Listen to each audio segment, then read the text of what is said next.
Écoutez cette histoire. Un Indien se trouvait avec son ami à New York.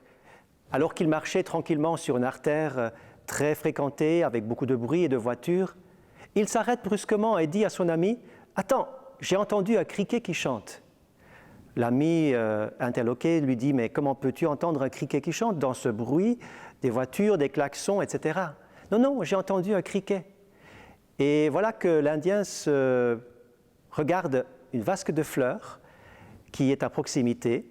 Il soulève délicatement une feuille et prend avec délicatesse un criquet, ce criquet qu'il avait entendu chanter. « Mais incroyable, disait l'ami, comment peux-tu entendre ce criquet ?»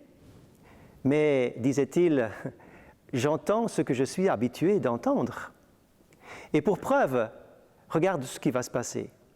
Voici que l'Indien sort de sa poche quelques pièces de monnaie et les laisse tomber par terre. Et dans un périmètre de 30 mètres, toutes les personnes s'arrêtent pour voir où est tombé cet argent. « Tu vois, dit-il, on écoute, on entend ce qu'on est habitué à entendre. » Êtes-vous habitué à entendre la voix de Dieu? Car nous avons des oreilles pour entendre les bruits du monde autour de nous, mais nous avons aussi un cœur qui a des oreilles. Le cœur entend et peut entendre la voix de Dieu. Il est absolument important que nous puissions entendre ce que Dieu a à nous dire, car Dieu désire une communion, un contact avec nous. Nous sommes habitués à lui parler dans nos prières.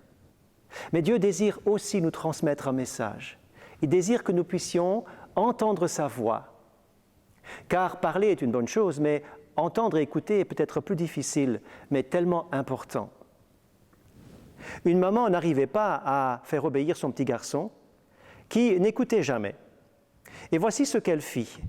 Elle décida de ne plus lui parler, de ne plus lui adresser la parole pendant tout un temps. Alors le garçon arrive, il vient, il repart en parlant à sa mère et voici que sa mère ne lui répond plus. Et cela dura plusieurs heures. Finalement, le petit garçon commençait à être inquiet, il disait « Mais maman, parle-moi !» Elle ne répond rien. À la fin de la journée, l'enfant est complètement déstabilisé. Il commence à pleurer, il dit « Maman, s'il te plaît, il faut que tu me parles. » Nous avons besoin d'un Dieu qui parle. Personne ne veut un Dieu muet. Par contre, le problème se pose, l'homme est-il sourd? Non, nous avons des oreilles, les oreilles du cœur, qui ont besoin d'entrer dans le silence, de se mettre à part, de cesser d'écouter les parasites et les bruits autour de nous pour écouter par le cœur et avec le cœur ce que Dieu a à nous dire. Et je voudrais vous parler de quatre messagers qui nous parlent de la part du Seigneur. Le premier messager, c'est la nature. Le psaume 19 nous dit que les cieux racontent la gloire de Dieu. La nature a quelque chose à nous dire. Elle nous dit que Dieu est puissant, qu'il est harmonieux, qu'il est sage, que toute chose a sa place et que toute chose se fait en son temps. La nature nous enseigne le respect du Créateur et nous incite à le louer. C'est un message que nous ferions bien d'écouter. Le deuxième messager, c'est la conscience. Vous allez me dire, mais comment est-ce qu'on sait qu'on a une conscience? La conscience, c'est cet indicateur en nous qui nous montre lorsque nous avons bien fait ou mal fait. Chacun de nous, nous avons déjà notre conscience, un jour ou l'autre, qui nous a reproché quelque chose, n'est-ce pas? Le fait qu'elle nous ait reproché quelque chose montre qu'elle est bien là.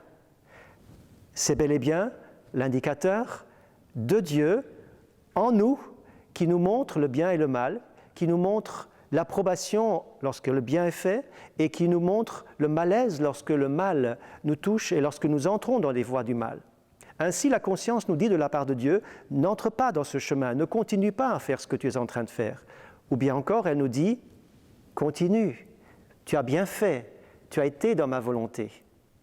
Le troisième messager, c'est la Bible. La Bible est la parole de Dieu, c'est la parole inspirée, la parole parfaite. Elle a été écrite par 40 auteurs sur un espace de plus de 1600 ans.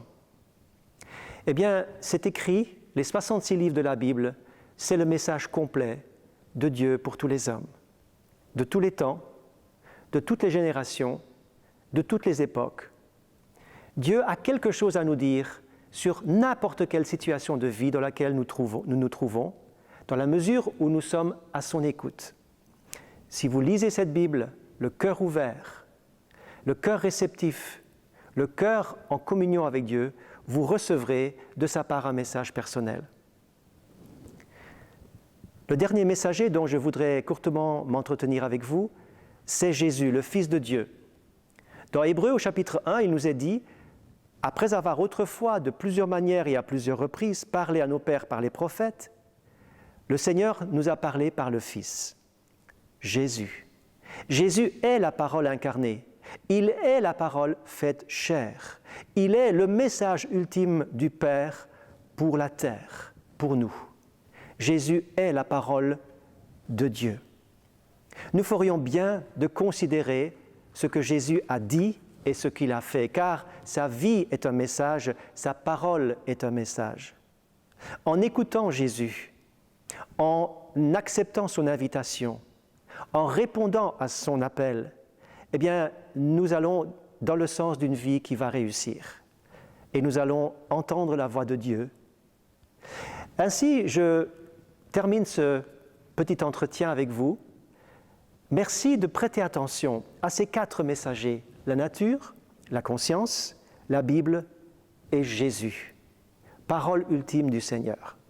Je vous invite vivement à prêter attention, à vous mettre à part et à faire taire tous les parasites afin que vous puissiez entendre non pas le bruit ou le chant d'un criquet, mais la parole qui vient du cœur de Dieu.